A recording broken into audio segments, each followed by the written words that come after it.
Translation and purport.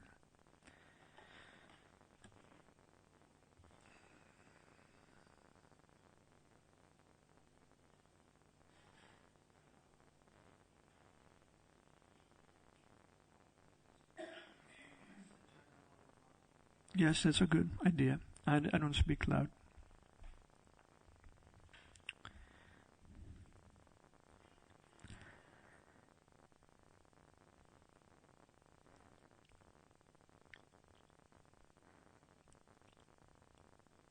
From the bumblebee, I have learned to be unattached to accumulating money.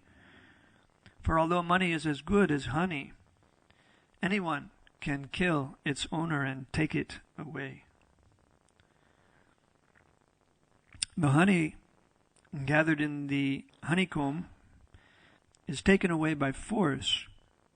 Therefore, one who accumulates money should realize that he may be harassed by the government or by thieves or even killed by enemies, especially in this age of Kali Yuga. It is said that instead of protecting the money of the citizens, the government itself will take away the money with the force of law. The learned Brahmin had therefore decided that he should not accumulate any money. One should own as much as he immediately needs. There is no need to keep a big balance at hand, along with the fear that it may be plundered by the government or by thieves.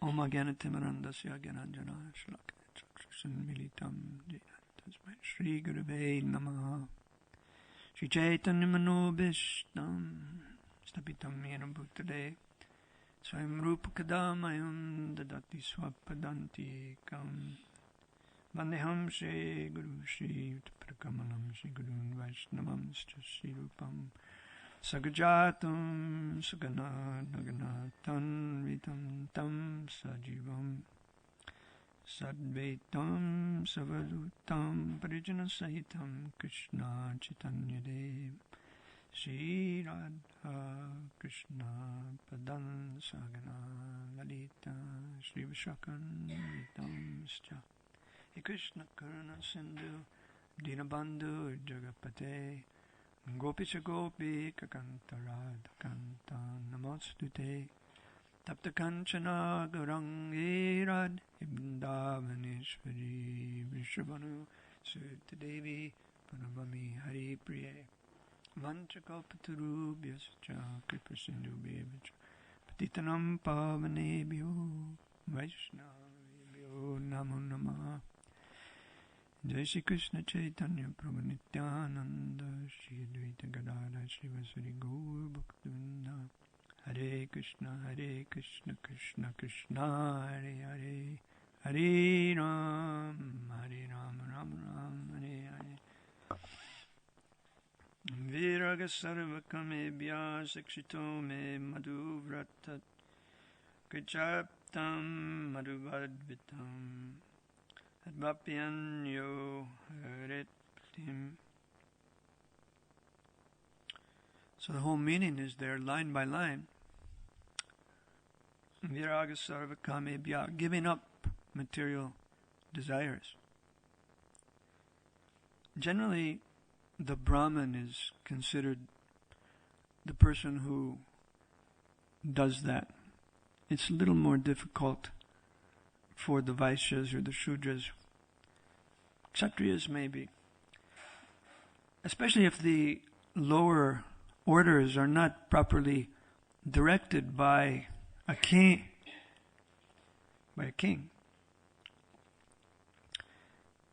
And how to perform sacrifice for Vishnu. Then they lack a goal in life. So they're not so much free from the desires for all material desires. They're not detached unless they're taught.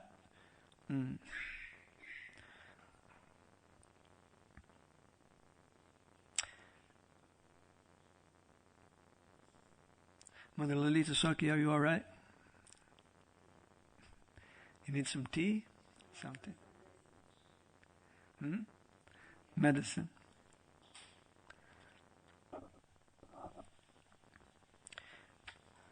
So the Brahmin who is speaking to Prahlad Maharaj,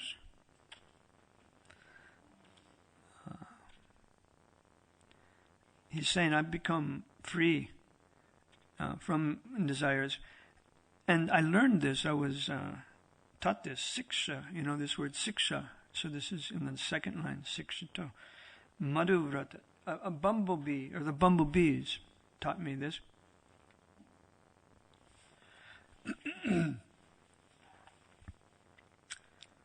So today we're going to study the bumblebees. I prepared by reading about the bumblebees. And if I had a big screen, I would project from my laptop a picture of the bumblebee flying through the air after gathering the pollen and the nectar from the flowers. A very nice close-up of a bumblebee on the internet. And you can see how much pollen the bumblebee takes from the flowers. The persons who study the bumblebees, they say they have a pollen basket. They call the part of the bumblebee attached. There's some part attached to the legs, which the bumblebee can fill up with pollen. And so it looks like a basket. When he's flying, he's carrying a big basket or bag of pollen.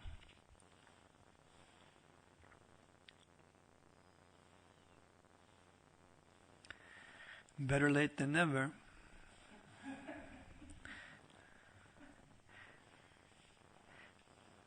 The etiquette is to be present before the speaker starts. Don't take it personally. We're glad you're back. Welcome back. Hare Krishna. Mahamantaki. So, the Brahmin is saying, I learned detachment from material desires from the bumblebees. And he says in the next line, money is acquired with great difficulties. Kricharptam. But it's considered as good as honey. Money is the honey. So people undergo all the trouble to get this money because it's as good as honey. You'll be interested to know, I once sat in Srila Prabhupada's presence in a garden and he quoted this verse and he explained a little bit. It was in the evening, it was a very hot day in Texas. And he said, money is the honey. And for the materialist, why is it the honey? Because he can fulfill his desires by spending the money. And Prabhupada said it's also honey for the pure devotee. Money is also honey for the pure devotee because he can spend the money to fulfill Krishna's desires. He spends money not for sense gratification. We've been reading in the previous purports how the sannyasi is supposed to be uninterested in sense gratification. Therefore, he collects money, but he's not collecting money for sense gratification unless he's immature. Prabhupada points out that sometimes the persons enter into sannyas life being immature in their renunciation of material desire. So the money they collect, they misuse, they spend it on themselves, and this is condemned. So sannyas is meant to be taken, at the end, usually after one has been a grihastha. And in grihastha life, one learns renunciation gradually. How? By giving a little bit here, a little bit there. On a regular basis, the grihastha gives some charity. So he learns to be detached from his earnings. He doesn't just accumulate and accumulate and accumulate. Once Prabhupada was speaking about accumulation, and he gave the example of an elephant, which is a good example because it has a big body, so it has to accumulate. You would think it has to accumulate a lot, has to eat a lot. So Prabhupada said he accumulates, and his eyes got bigger, and he said, and accumulates, meaning he was eating and eating. And the Prabhupada said the result is pig stool.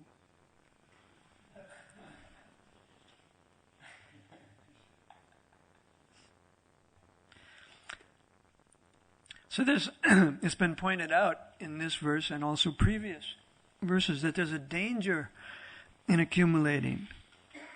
What's that danger? Yes? Attachment? Yes.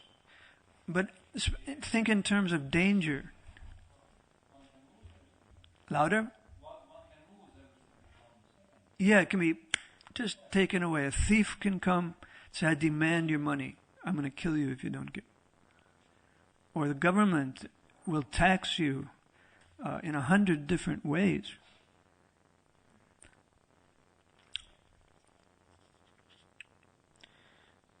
So there's some real risk of being killed. But apparently the Brahmin who is speaking to Prahlad Maharaj doesn't feel this. He says, I've become fearless. I've become unattached. So he doesn't have these problems, but he can point them out. He can teach others. And this is why Prahlad Maharaj is talking to him, because he's so much enlightened. In the verse that Sitaram spoke on, the previous verse in purport, the Sanskrit word mula is used. Mula means the root or the original cause. So we'll just mention this again because we all know this word mula, we've heard it, and we should think. The original cause of what? Attachment, illusion, thinking I'm this body, unnecessary labor. Why do people work so hard? What's the root cause? This is being explained by the Brahman. And what's the root cause of fear? Same root cause. It has two parts. And you both know, you know both these words also. Prana and artha. This is the root cause of attachment, fear, illusion, unnecessary labor. So prana, what does prana mean in this sense? What do we think of prana as? Normally we think prana means what? The breath, the life air. So can you extend that meaning? This is an extended meaning of the word prana, given in the previous verse. Life, yeah, that's part of it. More? Okay. Things we hold dear, things we invest ourselves in, which means prestige. Hare Krishna. Prestige or bodily strength. Sometimes, the yogis, by practicing yoga, they develop bodily strength and balance and vital force. And, the body is activated. The hormones are balanced by yoga, so many things. So they get some prestige. I'm a great yogi. I'm able to do these things, and I have bodily strength, and people are looking for respect. Everybody wants a little prestige, a little respect. That's natural. My father used to tell me, that everybody wants to be appreciated. So if you can find something to appreciate about another person, that's actually a Vaishnava quality, to offer all respects to others, to honor others as much as they deserve honor.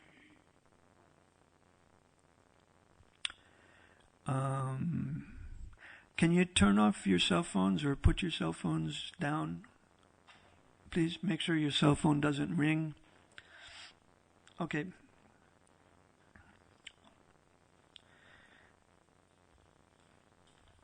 So when we're preaching, when we're trying to interest people a little bit in Krishna consciousness, that's our movement's purpose.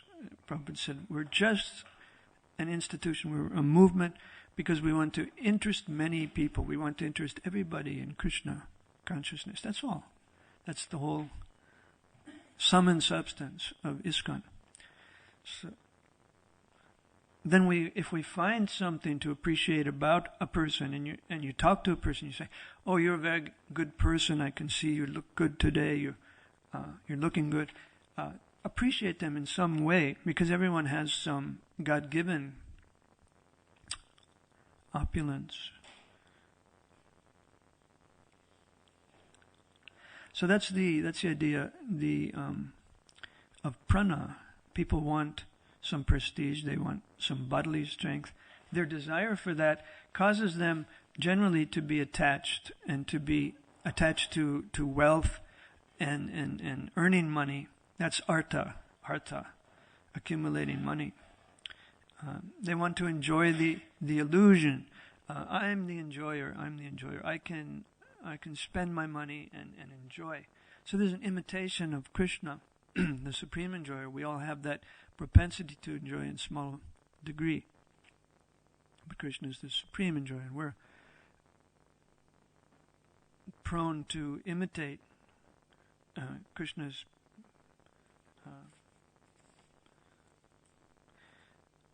so that's not good. So the Brahmins are advising you, try to renounce these desires, all these material desires. Try to give them up.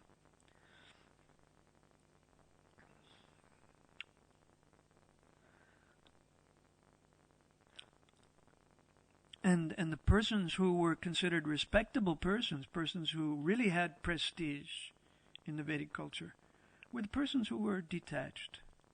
The Brahmins were admired. The saintly kings were respected. They had divine authority behind them. Religious sanction was there for the king and the queen. They were representing the Lord. And so everyone looked up to them naturally. And they took guidance from them. The proper guidance. The kings were good at one time, according to the Bhagavatam. And then, of course, in our own recent history, the kings became misguided, and they became greedy and interested in accumulation of property and money for sense gratification. So then when the kings lost the goal of life, lost sight of the goal of life, so then also the lower orders lost sight. The workers, the merchants, the farmers, without someone to give good guidance. And so you have a situation now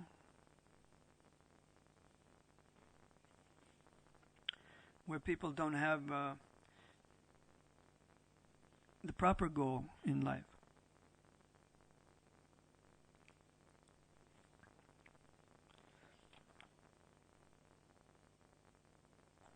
So people are no longer looking up to the right models in society. The right models are practically non-existent. So they look up to billionaires and athletes and stars. And they think, maybe they're the right type of human being we should admire. And they don't have a taste for hearing about the Brahmins, hearing about the kings, hearing from the Bhagavatam. They're like the crows. They want to just go to the garbage pit and pick around in the garbage and pull out a little sense gratification.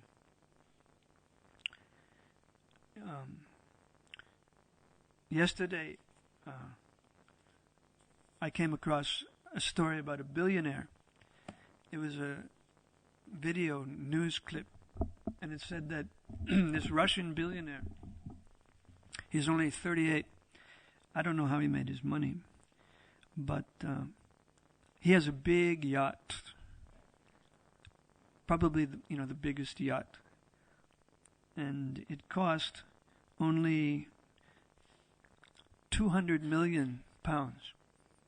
200 million pounds. Just for a boat.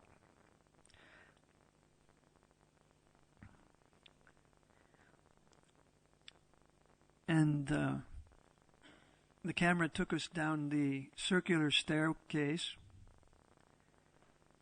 And the banister on the staircase cost 40,000 pounds. Just the banister on the staircase. And the shower faucets, they were something never before seen. They were designed just for this person, for his yacht. And so they took out a patent on the shower faucets, some special thing. Then you saw the retractable TV.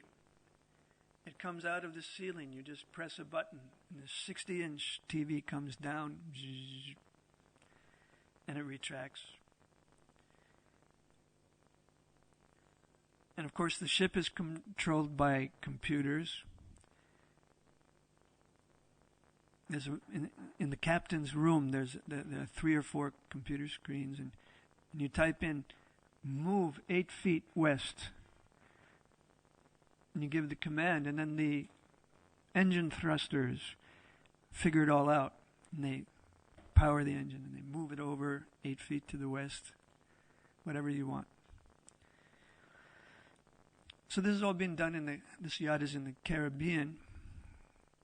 Isn't it fun, huh? To enjoy like this, huh? Spend hundreds and millions of pounds.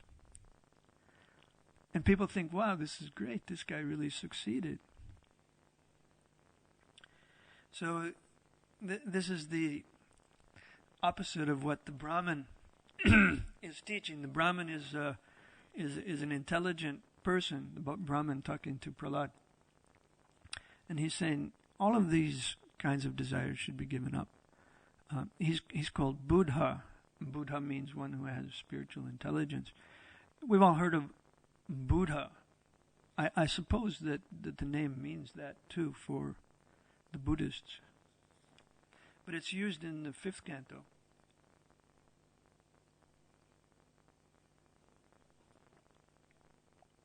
In Rishabhadev's teachings, he says that Buddha, the intelligence, has to be in control of the mind. Because the mind is a reservoir of these things we're talking about: attachment, greed, envy, illusion. If we're just on the mental platform, we're going to be like that. Attached, envious, illusioned, fearful, greedy. All these egoistic symptoms of the living entity, the conditioned living entity.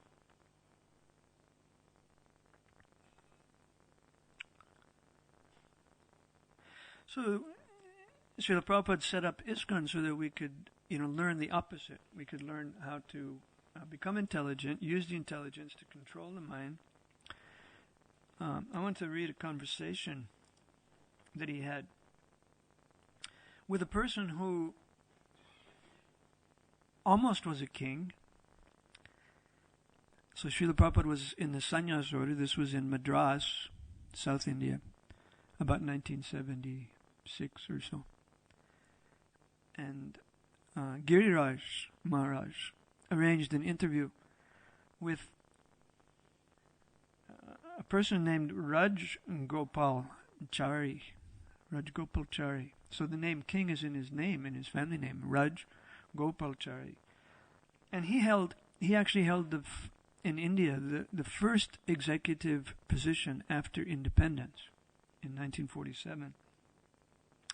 From 1948 until 1950, he was the Governor General of India. That was a temporary post. Then after that, India started having presidents. So he had this interim position. And he was a friend of Mahatma Gandhi. He knew the great Gandhi. And his name for short was Rajaji, was held in high public esteem because he was considered to be a religious politician, sort of like a Rajarshi, saintly king. And he had literary skills also. He wrote an English translation of Mahabharata. You can buy that if you want to read what he did in English. I'm kind of interested to get that when I go to India and see what he wrote. Anyway, Giriraj Maharaj arranged this meeting, and then Rajaji was speaking to Srila Prabhupada, and he expressed a doubt that has to do with illusion. Here's his question to Prabhupada. He's speaking. He says, I put a question to Giriraj, whether it would not have been better if you, speaking to Srila Prabhupada, if you work from inside rather than make yourself a separate cult and organization. He's referring to Srila Prabhupada's working outside the Gaudiya Math. At one point, Prabhupada found it important to start his own institution. So he said, I had a doubt whether it would not have been better if you worked from inside rather than make yourself a separate cult and organization. Now he explains why he thinks this.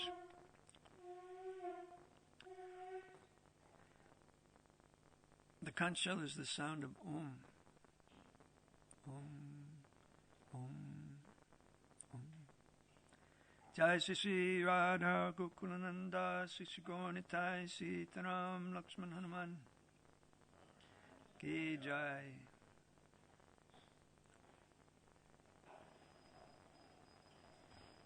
Hare Krishna, Hare Krishna, Krishna Krishna, Hare Ram,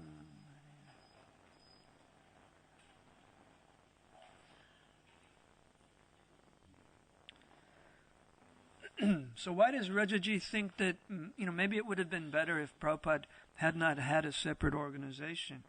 He says, separate organization, once you form, it becomes like a person who is born. It gets his attachment, his ego, his everything. If I start something, then maybe it'll look like me in the long run. It'll have my features, my attachments. And the person who started the organization, he may think, this organization should succeed. This organization should succeed better than other organizations. So all the egoistic weaknesses apply to organizations also. This is what he asked Giriraj. And then he repeated this question later to Srila Prabhupada.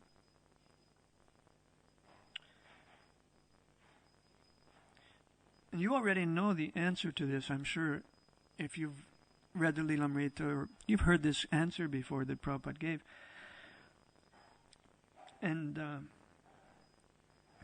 about identifying with the institution rather than Govinda. Rajaji used the word Govinda. You might, instead of identifying with Govinda and Govinda's organization, you might just identify with the institution. It might be an egoistic thing that this institution has to do better than every other. Then you might again be on this level of materialism and false identification. So Prabhupada replied, no, Govinda is absolute. So Govinda and Govinda's organization, the same. He said that if one has a superior attachment, then one can give up the egoistic or lower materialistic attachment. Higher taste verse. Loud? Say it loud. Param drishtva nivartate. Once you've seen the beauty of Krishna, then you don't think that any other person will ever equal this beauty, like Queen Rukmini. She said to Krishna, usually the men are attractive, the women the men have mustaches, and the women they're just attached to a bag of skin with some hair growing on it. But Krishna, you're not like that. You have transcendental beauty, transcendental body. So if one has a superior attachment to Govinda, Prabhupada said, he will give up the inferior attachment to materialism. So Rajaji was satisfied by Srila Prabhupada's answer, and then they continued their conversation. I was reminded of this the other day when I read an email from the Calcutta devotees. ISKCON Calcutta is going to put a new Vyasasana in its temple room. So it was asking the readers of the email, can you perhaps direct us to persons who could design and build a nice Vyasasana? Because we want the best Vyasasana. This was Prabhupada's town, Calcutta. We have to have the best Vyasasana in ISKCON. So this mentality, this place has to succeed because, we're there, we're in it. But if it's for Krishna, if it's for Govinda, then maybe it can be also completely spiritual, superior attachment. But if it's not, if the desire is a little bit tainted and one wants some prestige or one wants to collect money in the name of Govinda for sense gratification, then the money will be the cause of illusion, attachment, fear, and hard work. So this kind of lesson is a particularly important and relevant lesson for young people in ISKCON, I think, because they're growing up, especially kids who have grown up in devotee families. They have to think, how am I going to maintain myself? I have to earn money. I have to be a householder, get a family. Some maintenance I need to do. So how am I going to work with detachment? How am I going to work without material desire? According to Srila Prabhupada, the Vedic system is very simple. One who's going to become a householder, by God's grace, has some God-given talent. He can do something. Krishna didn't create people without any skills. By nature, somebody has some ability.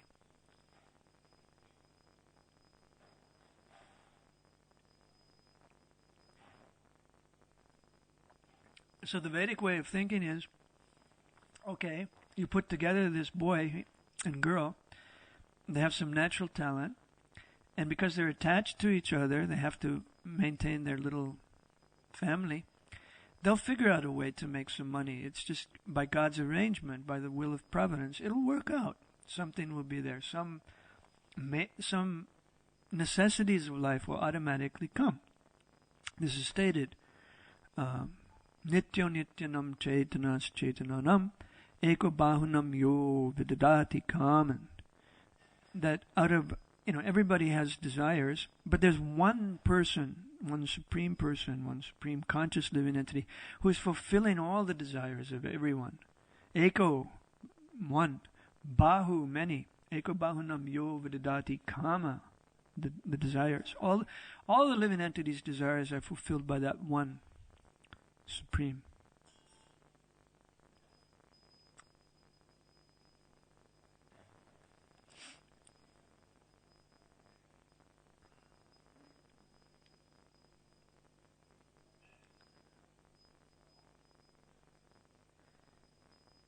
Bumblebees. Bumblebees are found on every continent except Antarctica. Wherever there's plants that need some pollen, pollination, you've heard of pollination. It's estimated that 1/3 of the human food supply depends on insect pollination. And most of that's accomplished by the European honeybee. The bees are fuzzy, Their bodies are fuzzy, so the pollen can rest on the fuzz. And they also have an electrostatic charge, a little spark of electricity that can attract the pollen to them. This was a result of evolution. The bees figured out over time, many years, that if they evolved this electrostatic charge, they'd be able to attract the pollen.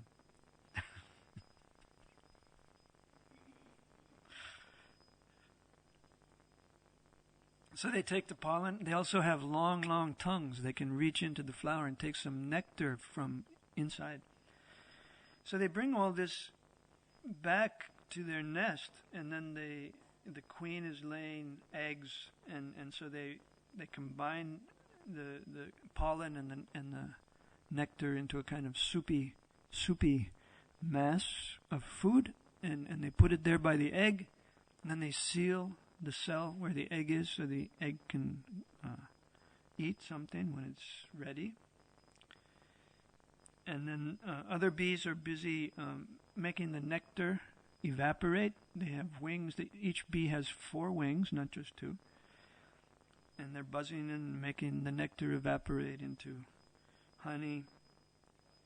They're putting the pollen in the honeycomb, and when a cell has honey, then they put some wax over it.